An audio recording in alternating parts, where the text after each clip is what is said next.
Israel attacked Iran in three waves. A very well-targeted attacks pointed to military infrastructures, mainly with regard to their aerial defense and to their missiles storage sites and missiles manufacturing sites. And I think that the attacks were very well organized, very effective.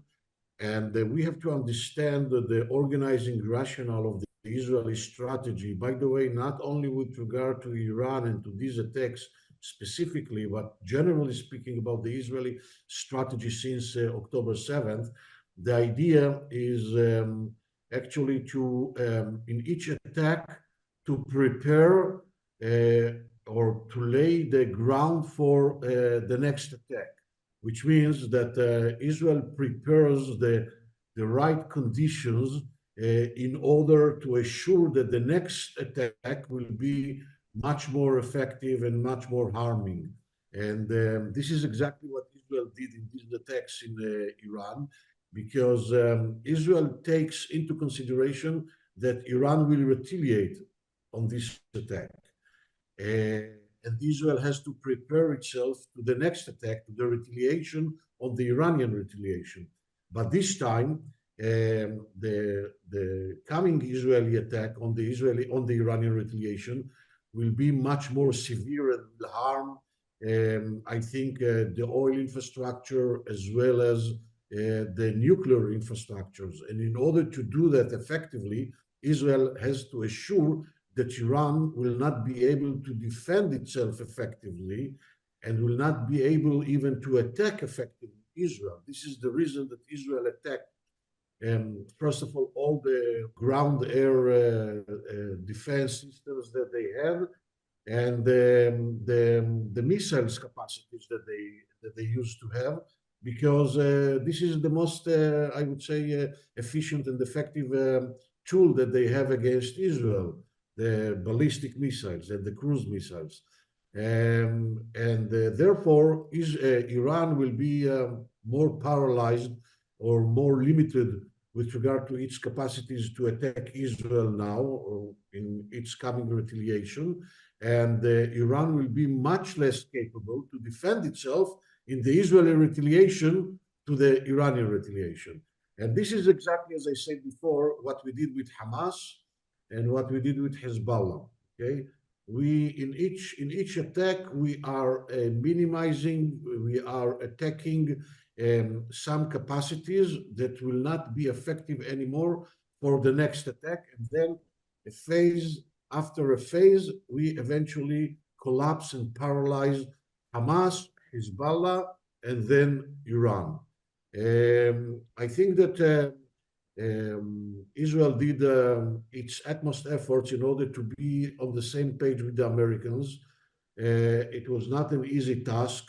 As you probably know, the Americans were very reluctant with regard to the expansion of the regional war, and even more reluctant with regard to any friction, direct friction with Iran, and they feared that Iran will be much more active, involved in the regional war, and therefore they pressured Israel to select very carefully the targets. Eventually, we did it together with the Americans. We are fully coordinated with the Americans.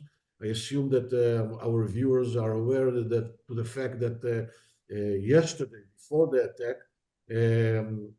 F-16 squadron was brought from Germany to the Middle East in order to strengthen the American military presence here in CENTCOM.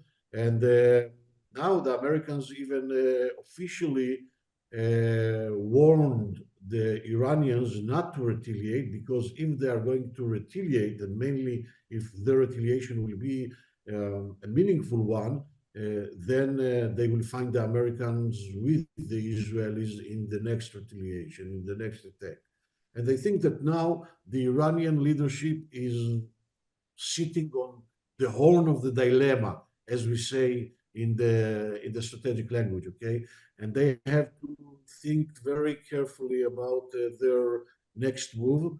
I think that they are in a very problematic strategic position due to the fact that there, I would say, two major pillars, their strategy, major pillars, the proxies, mainly with regard to Hezbollah and Hamas, and the other one is the nuclear facilities and their missiles, ballistic capacities.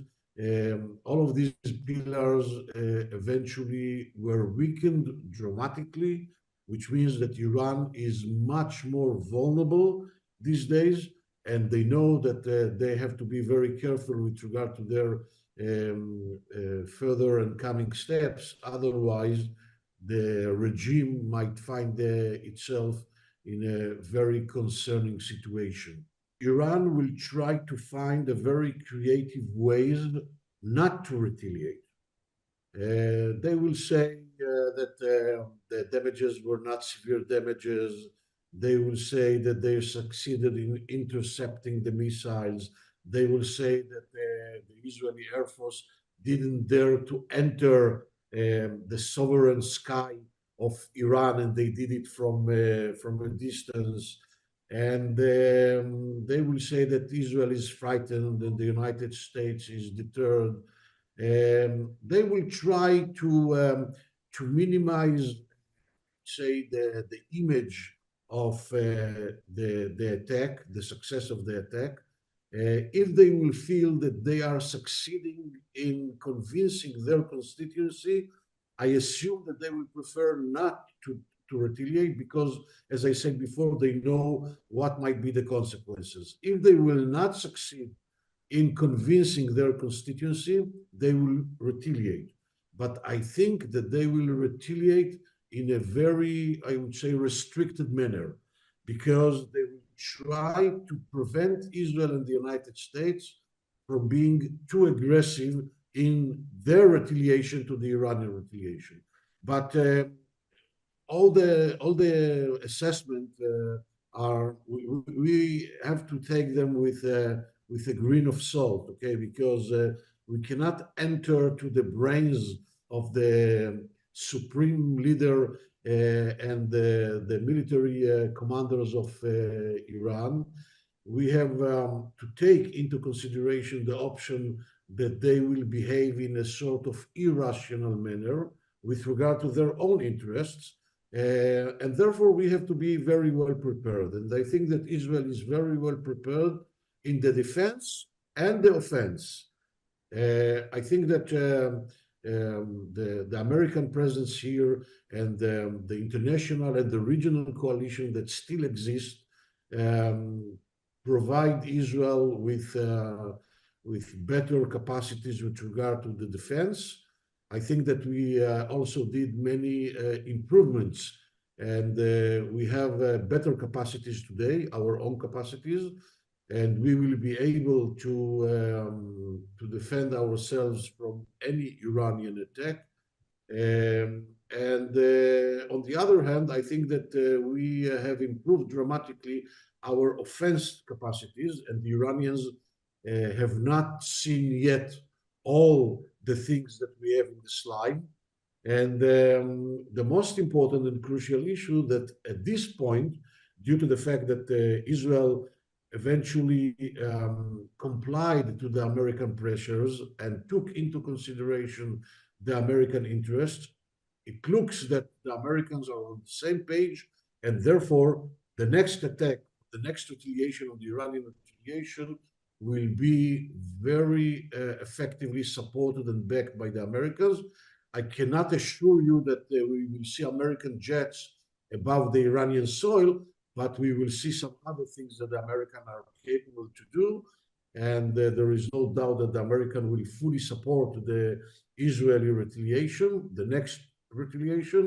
And I think that if there will be a second offense, a second attack, then it will be towards the oil infrastructure and the nuclear infrastructure, and it will be a very severe attack.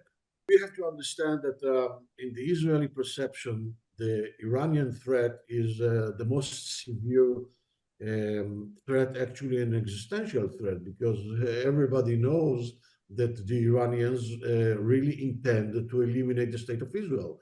And they are running towards the realization of their military nuclear capacities, not in order to bombard Israel with a nuclear bomb. I don't think that they will do something like that, because I assume that they know, at least according to foreign sources, that Israel has the capacity of a second strike. But once they will have military nuclear weapon, they will be able to be a much bigger bully and dangerous bully here in the neighborhood. And they will be able to attack Israel in a much more aggressive manner, and even to use their proxies and to strengthen their proxies and to use them against Israel in a much more aggressive manner. And this is a situation that Israel cannot tolerate. And therefore, the Israeli interest is to assure that Iran will not be able to reach to the threshold of military nuclear power. And this was a very good opportunity for Israel to destroy the entire nuclear facilities of Iran and to destroy some other strategic assets that Iran has, in a way that will change dramatically the entire regional system. And will weaken Iran dramatically, and will leave Iran deterred in a very effective manner for decades to come. Now, Israel can do it alone, but it is very complicated, very difficult, and therefore Israel prefers to do it together with the United States of America. In order to do that with the United States of America, we have to assure that we are on the same page.